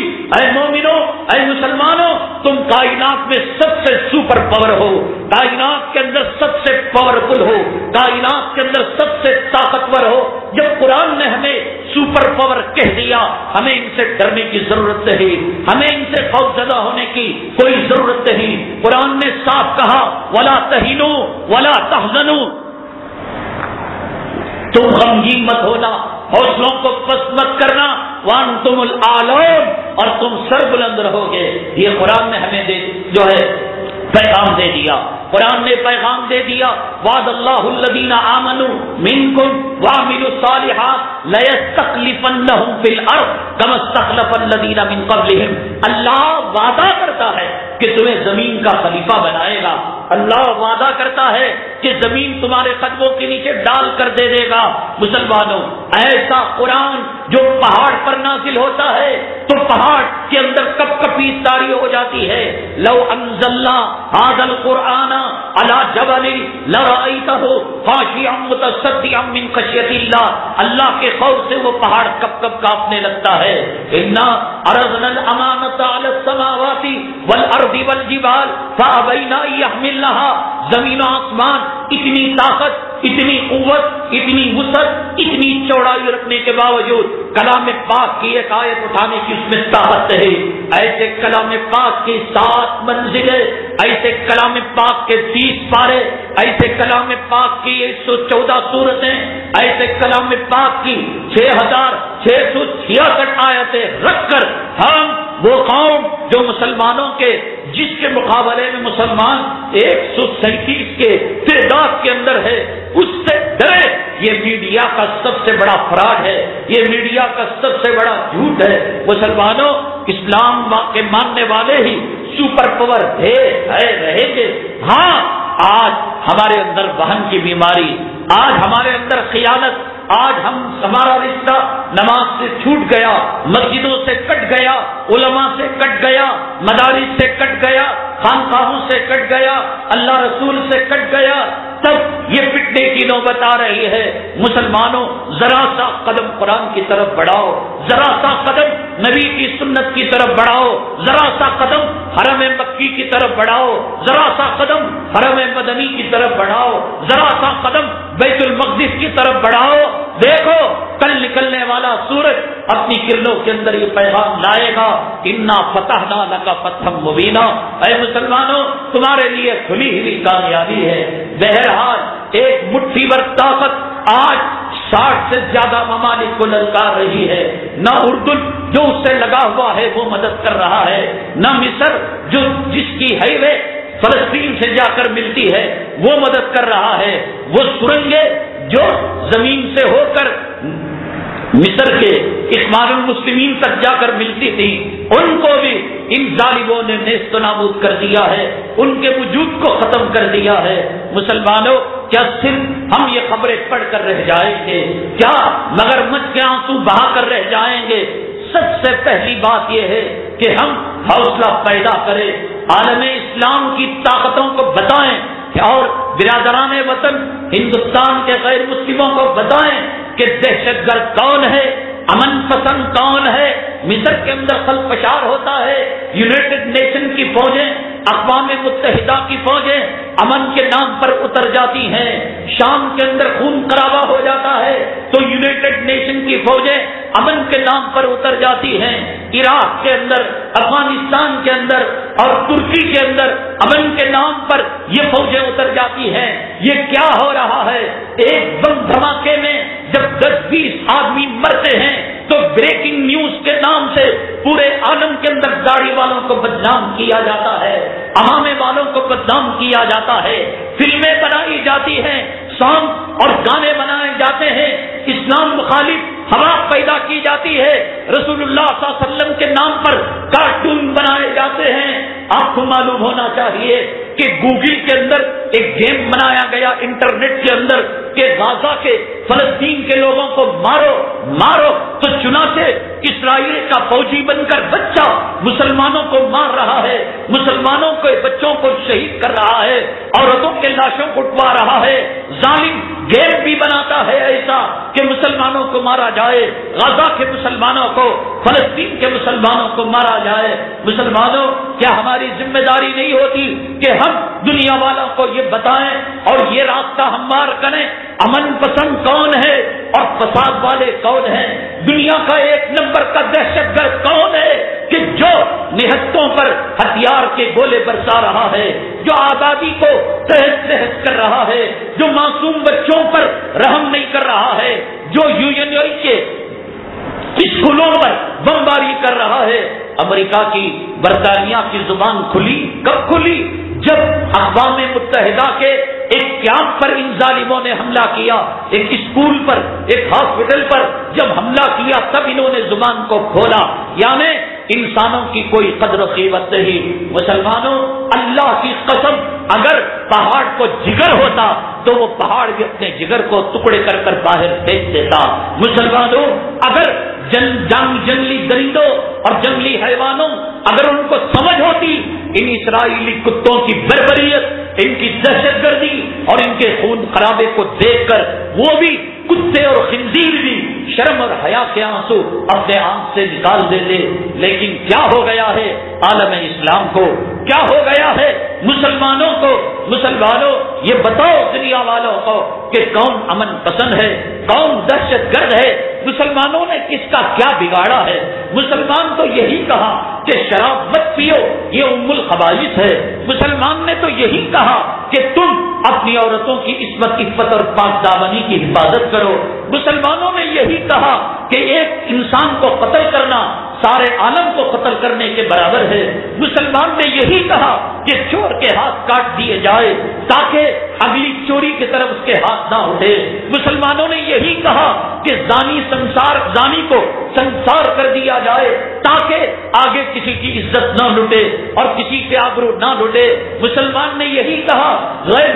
شادی شدہ زانی کے کوڑے لگائے جائیں تاکہ آگے کسی ماں بہن اور بیٹی کی عزت و آبرو کی طرف ہاتھ نہ اٹھا سکے۔ کیا جرم کیا ہے مسلمانوں نے، کیا خطا کی ہے مسلمانوں نے؟ کس سمندر کے اندر کشتی کو آگ لگائی، کس تیل کے ذخیرے پر قبضہ کیا، کن نوجوانوں عورتوں کی عزت و آبرو کو لوٹا۔ آج ایک حبہ بنا دیا گیا اسلامی الیاذ باللہ، اسلامی دہشت گردی، مسلمان دہشت گرد کون؟ اسرائیل کس مذہب کے ماننے والے؟ کون ان کی پشت پناہی کر رہا ہے؟ کون قتل عام کر رہا ہے؟ کون افغانستان کے اندر ننگا ناچ رہا ہے؟ کون عراق کے اندر؟ کون فلسطین کے اندر؟ کون غازہ پٹی کے اندر؟ برما کے اندر لاشوں کو جلانے وقت نہیں ہے، ایک ایک لاش مسلمان کی جلائی جائے یہ وقت نہیں ہے تو کینٹروں کے اندر بھر کر ان کے اندر کیمیکل ڈال کر ان کے اندر پیٹرول ڈال کر بیک وقت سینکڑوں لاشوں کو جلایا جا رہا ہے۔ دفن کرنے کے لیے قبرستان میں جگہ نہیں، سمندر میں لے جا کر پھینکا جاتا ہے تو وہاں پر پھینکنے کی اجازت نہیں دی جا رہی ہے، نماز جنازہ پڑھنے کی اجازت نہیں ہے۔ اور چین کے اندر داڑھی والے مسلمان کو بس میں سوار ہونے کی اجازت نہیں، برقع پوش خواتین کو بس کے اندر، سرکاری بس کے اندر بیٹھنے کی اجازت نہیں۔ ایسا کیا جرم کر دیا مسلمانوں نے، ایسی کیا خطا کر دی مسلمانوں نے؟ اسرائیل کی بربریت دنیا کو نظر نہیں آ رہی ہے، امن کے پجاریوں کو نظر نہیں آ رہی ہے، نام نہاد امن کے پجاریوں کو اسرائیل کی حیوانیت نظر نہیں آ رہی ہے۔ یہ چیختے، یہ چلاتے، یہ بل بلاتی لاشیں کیا ان کو دعوت فکر نہیں دے رہی ہے؟ مسلمانوں، ہماری ذمہ داری ہے، ہم ان کے حق میں اگر اپنا جان کا نذرانہ نہیں دے سکتے، اپنا مال کا نذرانہ نہیں دے سکتے، کم سے کم نفلی روزے پیر و جمعرات کے رکھ کر کیا ہم ان کے حق میں دعا نہیں کر سکتے؟ فجر کے اندر قنوت نازلہ پڑھ کر کیا ہم ان کے حق میں دعا کر کر ظالم کے حق میں بد دعا نہیں کر سکتے؟ اللہ کے نبی صلی اللہ علیہ وسلم کی کیا یہ سنت نہیں ہے کہ جب پہنچ سے باہر ہو گیا معاملہ اللہ کے نبی صلی اللہ علیہ وسلم نے قنوت نازلہ پڑھ کر کیا ظالموں کے حق کے اندر بد دعا نہیں کی ہے؟ اور سب سے بڑی بات یہ ہے کہ اکنامک جو پالیسی ہوتی ہے، جو معاشی طاقت ہوتی ہے، جو پیسوں کی قوت ہوتی ہے، کسی بھی ملک کے اندر وہ بہت بڑا اہم رول ادا کر سکتی ہے۔ مسلمانوں، آج ہماری زندگی کے اندر بہت ساری ایسی چیزیں ہیں جو اسرائیلی پروڈکٹس ہیں، یہود و نصارہ کی مصنوعات ہیں، ان کی بنائی ہوئی چیزیں ہیں، مسلمان تو لہو نہیں دے سکتا، اپنے بچے کو بھیج نہیں سکتا، اپنا خون نہیں دے سکتا، اپنی جان نہیں دے سکتا، جبکہ حدیث پاک یہ کہہ رہی ہے من رأى منکم منکرا فلیغیرہ بیدی، جو تم میں کا آدمی برائی کو دیکھے، یہ برائی نہیں ہے قتل عام، یہ ظلم برائی نہیں، یہ حیوانیت، یہ انسانیت کا ننگا ناچ برائی نہیں، من رأى منکم منکرا فلیغیرہ بیدی، ہونا تو یہ چاہیے اپنے جان و مال سے، فمن لم یستطع فبلسانہ، کم سے کم چرچے کرو اپنی زبانوں میں، اپنی تحریروں میں، فمن لم یستطع فبقلبہ، اگر آخری درجہ کہ دل سے برا مانو۔ مسلمانوں، آپ نے سنا کہ ہم وہاں تک پہنچ نہیں سکتے، ہم وہاں تک جا نہیں سکتے، ہماری مالی امداد وہاں تک نہیں پہنچ سکتی، لیکن اسرائیل کی جو مصنوعات ہیں، یہود و نصارہ کی جو پروڈکٹس ہیں، وہ ایسی نہیں ہیں کہ وہ ہماری ضروریات زندگی ہو، کہ جس کے بغیر ہم زندہ نہ رہ سکتے ہو۔ پیپسی کے بغیر مسلمان جی سکتا ہے، تھمس اپ کے بغیر مسلمان جی سکتا ہے، فانٹا اور کوکو کولا کے بغیر مسلمان جی سکتا ہے، اسرائیلی پروڈکٹس کے بغیر مسلمان جی سکتا ہے۔ کیا آپ نہیں جانتے کہ یہ مصنوعات یہود و نصارہ کے ہیں؟ کیا آپ نہیں جانتے اس کے نفع سے توپ بنائے جا رہے ہیں، اس کے نفع سے کلاشنکوف بنائی جا رہی ہے، اس کے نفع سے وہ AK-47 بنایا جا رہا ہے، جن کے گولیوں سے غزہ کے سینوں کو چھلنی کیا جا رہا ہے، جن کے توپ کے دہانوں سے جو ہے فلسطین کی عمارتوں کو ملبے میں اور وہاں ویرانے میں تبدیل کیا جا رہا ہے۔ مسلمانوں، غیرت مر چکی ہے کہ تم اپنا لہو نہیں دے سکتے، اپنی جان نہیں دے سکتے، کم سے کم اسرائیلی پروڈکٹس کا اور کم سے کم اسرائیلی مصنوعات کا، یہود و نصارہ کی مصنوعات کا بائیکاٹ نہیں کر سکتے۔ کیا تمہاری شادی بیاہ، تمہارا ولیمہ، تمہارے گھر کی ٹھنڈک کے لیے پیپسی ضروری ہے؟ زمزم تقسیم نہیں کر سکتے، فروٹ کا جوس تقسیم نہیں کر سکتے، ناریل پانی تقسیم نہیں کر سکتے، مدینہ طیبہ کا کھجور تقسیم کر کر مدینہ طیبہ کے نام کو روشن نہیں کر سکتے۔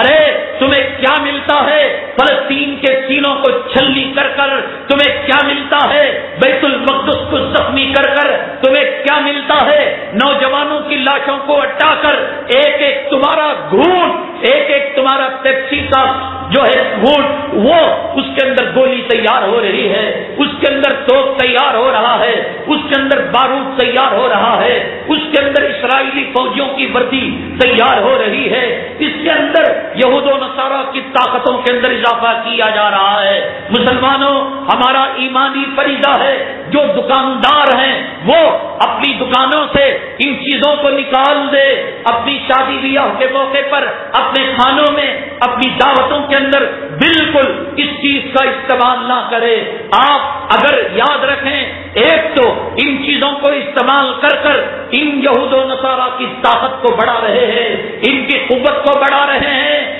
شہیدوں کے لہو سے بڑھ کر تمہارا پیپسی ہو گیا، بچوں کے معصوم لہو سے بڑھ کر تمہارا کوک ہو گیا، اور ان معصوم غزہ اور فلسطین کے شہداء کے خون سے بڑھ کر تمہاری خواہشات ہو گئی۔ اپنی خواہش کو قربان نہیں کر سکتے، تم پیٹ پر پتھر کیا باندھو گے؟ تم قربانی کیا دو گے؟ تم اولاد کا نذرانہ کیا پیش کرو گے؟ مسلمانوں، یہ ہماری ایمانی ذمہ داری، یہ اسلامی فریضہ ہے کہ ہم اسرائیلی پروڈکٹس کو، یہود و نصارہ کے پروڈکٹس کو بالکل بیکاٹ کرے، خاص طور سے کولڈ ڈرنکس وغیرہ جو ہے اس کو بالکل استعمال نہ کرے۔ ملیشیا کے ایک مسلم ڈاکٹر نے جب ان کولڈ ڈرنکس کا انالیسس کیا اور ان کا میڈیکل تجزیہ کیا تو پتا چلا کہ سور اور خنزیر جو گندگی میں پلتا ہے اور گندگی کھاتا ہے اور نجس العین جانور ہے، اور جس کے بارے میں کلام پاک کے اندر صاف کہا گیا، یہ نجس العین وہ جانور کہ جس کا جھوٹا، جس کا پسینہ، جس کا خون اور جس کی ہڈی جس کے کھال کا بال نجس العین ہے، اس کی انتڑیوں سے، ان کی آنتوں سے کیمیکل لے کر پیپسی کے اندر ملایا جا رہا ہے، کوک کے اندر، فانٹا کے اندر اور اسپرائٹ کے اندر اور جو ہے کول ڈرنکس کے اندر، مصنوعات کے اندر اس کو ملایا جا رہا ہے تاکہ مسلمان کے معصوم بچوں کے جسم کے اندر یہ سور کی انتڑی پہنچ کر، خنزیر کی آنکھ پہنچ کر ان کے مزاج کے اندر نجاست آ جائے، قرآن دشمنی آ جائے، علماء دشمنی آ جائے، مساجد دشمنی آ جائے، دین بیزاری آ جائے۔ انسان جو غذا کھاتا ہے اسی قسم کے اثرات اس سے نکلتے ہیں، حلال و طیب کھاتا ہے، حلال و طیب اثرات نکلتے ہیں، حرام کھاتا ہے، حرام اثرات اس سے نکلتے ہیں۔ اس لیے مسلمانوں ان کی اکثر کھانے والی پروڈکٹس کے اندر، مصنوعات کے اندر خنزیر کا استعمال، بندر کا استعمال اور کتے کا استعمال کیا گیا ہے۔ کیا تم یہ چاہتے ہو اپنے نونہال جس کا نام محمد بن قاسم ہے، جس کا نام صلاح الدین ہے، جس کا نام صدیق و فاروق ہے، اس کی انتڑیوں کے اندر سور کی چربی جائے؟ کیا تم یہ چاہتے ہو کہ تمہاری اولاد کے اندر جس کا نام سمیہ ہے، جس کا نام زمیرہ ہے، جس کا نام عائشہ ہے، سور کے اجزاء اس معصوم بچی کے پیٹ کے اندر داخل کرو؟ کیا تم یہ چاہتے ہو ایک پیپسی کے بدولت ایک گولی تیار ہو جو مسلمانوں کے سینوں کو چھلی کرے، جو غزہ اور فلسطین کے اندر شہداء کے خون سے رنگین کرے؟ مسلمانوں، اللہ کا واسطہ دے کر کہتا ہوں، نبی کی عظمت کا واسطہ دے کر کہتا ہوں، کعبہ اور حجر اسود کی عظمت کا واسطہ دے کر کہتا ہوں، حرام کر لو جس طریقے سے خنزیر ہمارے اوپر حرام ہے، کتا ہمارے اوپر حرام ہے، مردار ہمارے اوپر حرام ہے، اور کہو اے مسلمانوں ہم وقت نہیں پہنچ رہے ہیں، ہمارا مال نہیں پہنچ رہا ہے، لیکن اپنی جگہ بیٹھ کر ہم اپنے دشمن کو کمزور کر رہے ہیں۔ مسلمانوں یہ نہ سوچو مٹھی بھر مسلمان کے پیپسی چھوڑنے سے کیا ہوگا، کوک چھوڑنے سے کیا ہوگا، تھمس اپ چھوڑنے سے کیا ہوگا۔ ظالموں، تمہیں کیا پتا ہے کہ سعودی عرب کے اندر عرب کولا تیار ہو چکا ہے، ایران کے اندر زمزم کولا تیار ہو چکا ہے، اور الٹرنیٹ ان جو ہے کولڈ ڈرنکس کے مقابلے میں مسلمانوں کی معیشت اور مسلمانوں کے اکنامکس کا گراف اور مسلمانوں کی کمائی بڑھ چکی ہے۔ اسرائیل رو رہا ہے، یہود نصارہ بڑے خسارے سے دو چار ہیں، پورے عالم کے اندر الحمدللہ ایک تبدیلی آ چکی ہے۔ تم یہ نہ سمجھو کہ ہم مٹھی بھر مسلمان کے کرنے سے کیا ہوگا، کہ دلی کے ایک بادشاہ نے کہا کہ کل ایک پاکیزہ ہاؤس بنایا جائے گا، ہر گھر والا آدمی جو ہے اس کے اندر ایک گلاس 1 لیٹر دودھ ڈالے، تو ہر گھر والے نے یہ سوچا کہ 99 لوگ جب دودھ ڈال رہے ہیں، میں ایک آدمی 1 گلاس پانی ڈالنے سے کیا ہوگا؟ بادشاہ جب صبح اٹھ کر دیکھا تو سارا حوض پانی سے بھرا ہوا تھا، اس لیے کہ ہر آدمی یہ سوچا ہوا تھا کہ بقیہ 99 لوگ دودھ ڈالیں گے۔ مسلمانوں، تم اپنی فکر کرو، اللہ ہم سے ہمارے بارے میں پوچھے گا، اللہ سری لنکا کے مسلمانوں کے بارے میں، ملیشیا، انڈونیشیا کے مسلمانوں کے بارے میں تم سے یہ پوچھے گا، من ربک کا، تیرا رب کون ہے؟ تجھے یہ نہیں پوچھے گا کہ ملیشیا مسلمانوں، مصر کے مسلمانوں کا رب، غزہ فلسطین کے مسلمانوں کا رب۔ ہم کیا کر سکتے ہیں؟ ہمارا تعاون کیا ہو سکتا ہے؟ ہم جو ہے اسلام مسلمان دشمنوں کے حوصلوں کو کیسے کمزور کر سکتے ہیں؟ وَأَعِدُّوا لَهُم مَّا اسْتَطَعْتُم مِّن قُوَّةٍ وَمِن رِّبَاطِ الْخَيْلِ تُرْهِبُونَ بِهِ عَدُوَّ اللَّهِ وَعَدُوَّكُمْ۔ قرآن نے کہا کہ دشمن کے مقابلے میں تم اپنی فوج کو تیار رکھو، اپنی طاقت بناؤ، اپنی قوت بناؤ، جو قوت ہم ہندوستان میں رہ کر بنا سکتے ہیں۔ کوئی ہندوستان کے اندر قانون نہیں کہ پیپسی پینا لازمی ہے، سیپس اپ پینا لازمی ہے، اور اسرائیلی پروڈکٹ اور یہود و نصارہ کے مصنوعات کو استعمال کرنا لازمی ہے۔ ہم نہیں کرتے، ہندوستان آزاد ہے، ہم اس کو استعمال نہیں کر سکتے۔ مسلمانوں، کل قیامت کے دن اللہ یہ پوچھے گا کہ تم نے شہداء کی کتنی مدد کی، فلسطینیوں کی کتنی مدد کی، غزہ کی کتنی مدد کی، تو ہم یہ کہہ سکے اے اللہ اس گڑیا کی طرح جو گڑیا روئی کو کاٹا کرتی تھی اور روئی سے داغا بنایا کرتی تھی. مٹھی بھر روئی کو لے کر بازار حسن کے اندر، غلاموں کے بازار کے اندر گئی اور کسی نے پوچھا اے اماں جان کہاں جا رہی ہو؟ تو اس اماں جان نے کہا ہم نے سنا کہ بازار مصر کے اندر یوسف بک رہا ہے، میں اس کو خریدنا چاہتی ہوں. کہا کہ اماں جان بڑے بڑے حکمران، بڑے بڑے ملک کے بادشاہ شکست کھا گئے ہیں، تو مٹھی بھر روئی لے کر تو حضرت یوسف کو خریدے گی؟ تو اس کا حسن دیکھا ہے، تو اس کی قدر و قیمت کو پہچانتی ہے؟ اماں جان نے کہا میں نہیں جانتی کہ یوسف ملے گا نہیں ملے گا، میں نہیں جانتی کہ روئی کس بھاؤ کے اندر بکے گا اور یوسف میرے گھر آئے گا نہیں آئے گا. میں صرف یہ جانتی ہوں کہ قیامت کے دن رب کریم یوسف کا پروردگار یہ کہے گا کہ میرا یوسف مصر کے بازاروں میں بک رہا تھا، تم میں کے خریدار کون تھے؟ تو میں ہاتھ اٹھا کر کہہ سکتی ہوں اے رب کریم میرے پاس مٹھی پر روئی تھی، اس کے بدلے میں یوسف کو خریدنے گئی تھی. آپ کو معلوم ہے حضرت ابراہیم علیہ السلام کو جب آگ کے اندر ڈالا گیا تھا تو ایک چڑیا اپنے چونچ میں ندی کا پانی لے کر وہ جا رہی تھی. دوسرے چڑیاؤں نے، پرندوں نے کہا اے چڑیا کیا تجھے یقین ہے کہ اس ایک قطرے سے نار نمرود کو گلے گلزار کر دے گی، نمرود کے آگ کو بجھا دے گی؟ اس چڑیا نے کہا مجھے یقین ہے، میرے ایک قطرے سے چونچ کے پانی کے وہ آگ ٹھنڈی نہیں ہو سکتی. بڑھیا کیوں جا رہی ہے؟ تو وہ چڑیا کیوں جا رہی ہے؟ اس نے کہا کہ کل قیامت کے دن اللہ یہ پوچھے گا کہ میرا ابراہیم، میرا خلیل آگ کے اندر جل رہا تھا، بچانے کے لیے تم نے کیا کیا؟ تو بچانے والوں کی فہرست میں میرا نام آ جائے گا. پیپسی کا بیکاٹ کر کر، آپ کولگیٹ کا بیکاٹ کر کر، اسرائیلی اور یہود و نصارہ کے پروڈکٹس کا بیکاٹ کر کر، کل قیامت کے دن یہ تو شرمندہ نہیں ہوں گے غازہ کے بچوں کے سامنے، غازہ کے عورتوں کے سامنے، بیت المقدس کے مجاہدوں کے سامنے، بیت المقدس کے غازیوں کے سامنے، سلطان صلاح الدین ایوبی کی جماعت کے سامنے، محمود غزنوی اور محمد بن قاسم کی جماعت کے سامنے ہمیں شرمندہ تو ہونا نہیں پڑے گا. آج سے مسلمانوں عہد کر لو، پورے عالم کے اندر تحریک آ چکی ہے، پورے عالم کے اندر انقلاب آ چکا ہے، پورے عالم کے اندر بدلاؤ آ چکا ہے. مسلمانوں انٹرنیٹ کے اندر اور آپ کو فیس بک کے اندر ہماری اسلامی تنظیموں نے وہ جو ہے بتایا ہے کہ کون سی چیز استعمال کرنا چاہیے اور کون سی چیز استعمال نہیں کرنا چاہیے. جو انڈین کمپنیز ہیں، جو ہندوستان کی مصنوعات ہیں، آج لوگ کہتے ہیں بھائی ہندوستان سے ہمیں محبت نہیں. یہ محبت ہی کا تو ثبوت ہے کہ ہم میڈ ان انگلینڈ کو، made in U S A کو تھوک کر نہیں دیکھتے. ہندوستان کی چیزوں سے، ہندوستان کی مصنوعات سے ہمیں محبت ہے. جیسے کہ سباکا ہے، مسواک ٹوتھ پیسٹ ہے، مارگو سوپ ہے، اس قسم کی وہ چیزیں جو خالص ہندوستان کی کمپنیوں کی مصنوعات ہے، ڈھونڈ ڈھونڈ کر آپ اس پر جو ہے عمل کریں، ان مصنوعات کو اپنائیں اور یہود و نصارہ کی سازش اور یہود و نصارہ کی طاقت و قوت اور یہود و نصارہ کی معاشی اور اکنامی قوت کو، پاور کو کمزور یہاں بیٹھ کر کر سکتے ہیں. اور آخری بات یہ ہے کہ ہم ان کے میدان میں شریک کار ہو کر حصہ نہ لیں، لیکن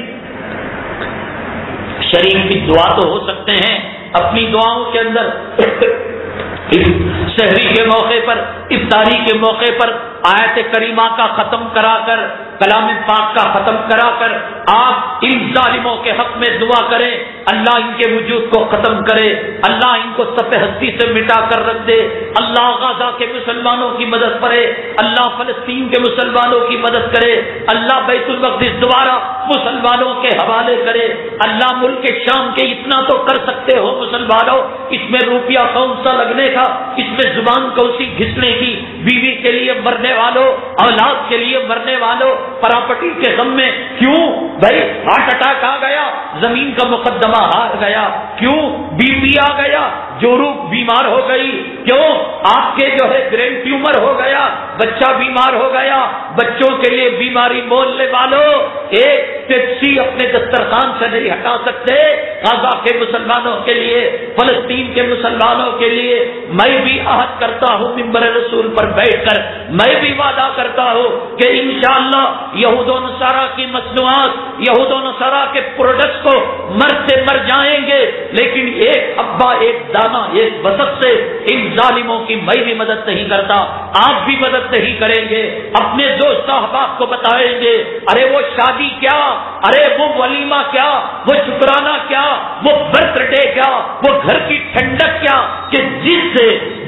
شہداء کے کلیجوں کو چبایا جا رہا ہے، جس سے شہداء کے لہو سے شہداء کے خون سے ہولی کھیلی جا رہی ہے۔ تف ہے، لعنت ہے، ڈوب پڑنے کی ضرورت ہے کہ ایک مرد ایک عورت کے لیے مسلمان کبھی متحد ہوتا تھا، آج پورے عالم کے اندر ہمارا ساتھ مذاق ہو رہا ہے، اس ملک کے اندر ہمارے ساتھ کیا کیا جا رہا ہے۔ میرٹھ کی سرزمین کے اندر ہر آئے دن ایک نئے رنگ کا فساد۔ ابھی اس ہفتے کی تازہ خبر یہ کہ ایک عورت کو تیار کیا گیا، یہ بتایا گیا کہ جبری طور پر اسے مسلمان بنایا گیا، پھر کہا گیا ایک مدرسے کے اندر لے جایا گیا، پھر کہا گیا حافظ صاحب کا ایک نام کا آدمی جبری نکاح کر اس کی عصمت اور آبرو کو لوٹا، پھر بتایا گیا کہ اس کے آپریشن کر اس کی کڈنی اور گردے کو نکال لیا گیا۔ اور جب یہ خبر پھیلتی ہے تو جو وہ تنظیمیں جو اسلام مسلمہ مخالف تنظیمیں تحریکیں ہیں وہ کب خاموش بیٹھ سکتے ہیں؟ انہوں نے کیا اس کا رد عمل کیا، کیا انہوں نے ری ایکشن کیا؟ بعد میں تحقیق کی گئی، پتا چلا کہ اس قسم کی کوئی بات نہیں ہے، اپنی مرضی سے افیڈیوٹ بنا کر دستاویزات بنا کر اس نے اسلام کو قبول کیا تھا، لالچ دے کر اسے اکسایا گیا تھا، نہ اس کی کٹی نکالی گئی تھی، نہ اس کی عزت و آبرو کو لوٹا گیا تھا، نہ جبرن اسے مسلمان بنایا گیا تھا۔ سہارنپور جو مدارس عربیہ کا جال وہاں پر بھیجا گیا ہے، ایک سکھ متنازع زمین کا حقاق کھڑا کر کتنے مسلمان نوجوانوں کی عید جیلوں کے سلاخوں کے اندر ہوئی، کتنی عورتوں کی عید آہوں اور سسکیوں کے اندر ہوئی، کتنے بچے اپنے باپ کو رکھتے ہوئے یتیمی کی زندگی گزارنے لگے۔ اس ہندوستان کی تاریخ کے اندر پہلی مرتبہ آپ جانتے ہیں کہ ہندوستان کی وزارت عظمیٰ نے افطار پارٹی نہیں دی۔ 1947 سے لے کر 2013 تک ہندوستان کی پارلیمنٹ کے اندر مسلمان ایم پی کے اہتمام میں اکرام اور اعزاز کے اندر جو ہے افطار پارٹی دی جاتی تھی۔ یہ سب کس چیز کی نشانیاں ہیں مسلمانوں؟ یہ کیا علامتیں ہیں؟ اور پھر ہندو مذہبی کتابوں کو داخلے نصاب کرنے کی باتیں کرنا، یہ سب کس چیز کی نشانیاں ہیں؟ یہ اچھی نشانیاں نہیں۔ غزہ ہم سے دور نہیں ہے، فلسطین ہم سے دور نہیں ہے۔ آج ہم اگر ان کے لیے قربانی نہیں دیں گے، کل ہمارے لیے کوئی ہاتھ دعا کے لیے اٹھنے والا ہاتھ بھی نہیں ملے گا، ہمدردی کا کوئی دو بول نہیں ملے گا۔ اس لیے اپنی دعاؤں میں یاد رکھو، قنوت نازلہ پڑھو، آیت کریمہ کا ختم کراؤ، اور گھر کے لوگوں کو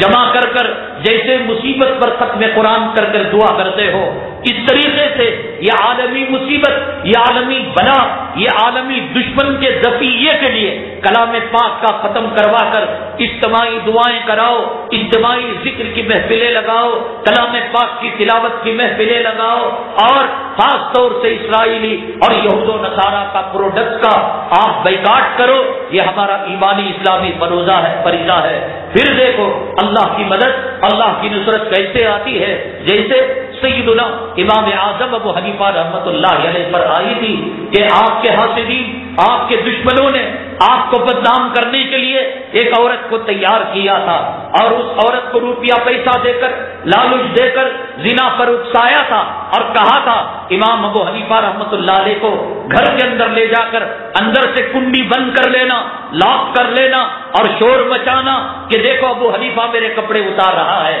تو چنانچہ ہم لوگ رگے ہاتھ پکڑ لیں گے۔ چنانچہ اس منصوبے کے تحت اور اس مکر و فریب کے تحت حضرت سیدنا امام اعظم ابو حنیفہ رحمۃ اللہ علیہ کو گرفتار کر لیا گیا، اس عورت کو بھی پکڑا گیا تاکہ وہ اپنا دعویٰ عدالت کے اندر پیش کر سکے۔ اللہ کا کرنا یہ ہوا کہ ان دونوں کو ایک کوٹری کے اندر رکھا گیا، امام ابو حنیفہ رحمۃ اللہ علیہ کو اور وہ اکسائی ہوئی بدکار عورت کو اسی ایک کوٹری کے اندر بند کر دیا گیا۔ میں نے بتایا کہ جب صبح میں عدالت کے اندر پیشی ہوئی اور قاضی صاحب نے کہا ابو حنیفہ اتنے بڑے امام ہو کر، اتنے بڑے بزرگ ہو کر تم ایک جو ہے پرائی عورت پر ہاتھ ڈال رہے ہو؟ ابو حنیفہ رحمۃ اللہ علیہ نے فرمایا میرے خسر کو بلایا جائے اور دیکھا جائے یہ میری بیوی ہے، کیا بیوی پر ہاتھ ڈالنا منع ہے؟ خسر صاحب آئے، باپ نے بیٹی کو پہچان لیا اور کہا کہ ہاں یہ واقعتاً میری بیٹی ہے، ابو حنیفہ رحمۃ اللہ علیہ کی بیوی ہے۔ میں نے پوچھا تھا کہ یہ رات میں جو کوٹری میں پرائی بدکار عورت گئی اور قاضی کے کٹہرے کے اندر، عدالت کے کٹہرے کے اندر، ملزم کے کٹہرے کے اندر یہ اپنی بیوی کیسے آ گئی؟ بات اصل میں یہ ہوئی کہ جب یہ بدکار عورت کو سیدنا امام اعظم ابو حنیفہ رحمۃ اللہ علیہ کی کوٹری کے اندر رکھا گیا تو حضرت نے نگاہ اٹھا کر بھی نہیں دیکھا، وہ بدکار عورت تھی، بدچلن عورت تھی اور غیر محرم عورت تھی، اپنا مصلی بچھائے رکھے، سجدوں میں جاتے روتے دعا کرتے، اے رب کریم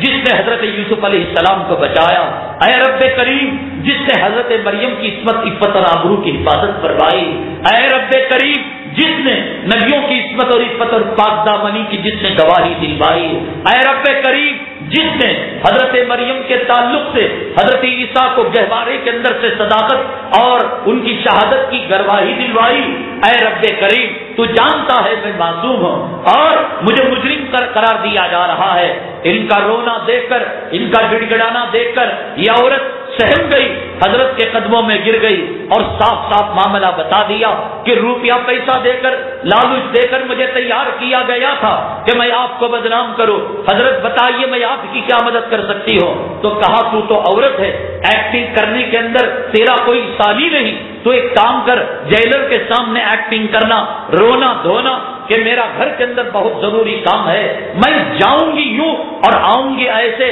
تم میرے ساتھ آنا۔ سپاہی کو منوا لیا گیا، سپاہی تیار ہو گیا اس عورت کی حاجت کو پورا کرنے کے لیے اور گھریلو ضرورت کو پورا کرنے کے لیے۔ کچھ بھی کہا ہوگا کہ بچے کو دودھ پلانا ہے، بچے کو دوائی دینا ہے، جان کا خطرہ ہے، ہزار بہانے بناتی ہے، اور قرآن نے کہا کہ ان کا مکر شیطان کے مکر کے سامنے بڑا طاقتور ہے اور شیطان کی چال کمزور ہے، تو اس سے منوا لیا تو کہا کہ یہ کہہ کر تم نکلنا اور سیدھے میرے گھر جانا، اور پردے میں تھی عورت، اور جا کر میری بیوی کو واپس بھیج دینا۔ یہ عورت وہاں رہ گئی اور وہ عورت بن کر ابو حنیفہ رحمۃ اللہ علیہ کی بیوی اس کوٹری کے اندر آ گئی۔ اس طریقے سے اللہ کی مدد، اللہ کی نصرت شامل حال ہوئی۔ اللہ تبارک تعالیٰ نے ان کی عزت اور ناموس کی اور ان کی عفت اور پاک دامنی کی حفاظت اللہ تعالیٰ نے فرما لی۔ مسلمانوں، اخلاص کے ساتھ، تقوی کے ساتھ، للہیت کے ساتھ اگر ہمارے قدم بڑھیں گے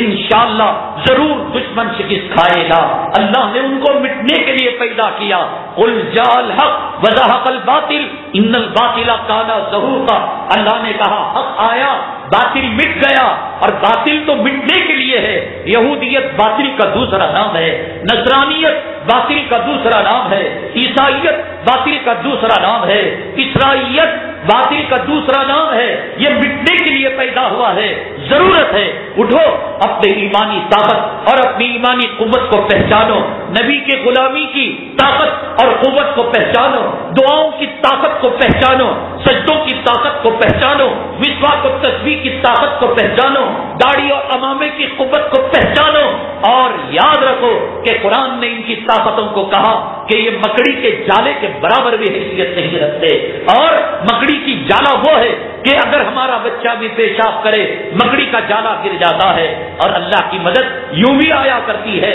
کہ بنو اسرائیل کے اندر ایک پرہیزگار عورت تھی،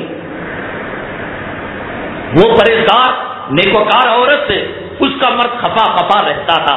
اور چاہتا یہ تھا کہ میری زندگی سے کسی طریقے سے یہ نکل کر چلا جائے، اس سے میں چھٹکارا پا جاؤں۔ اس لیے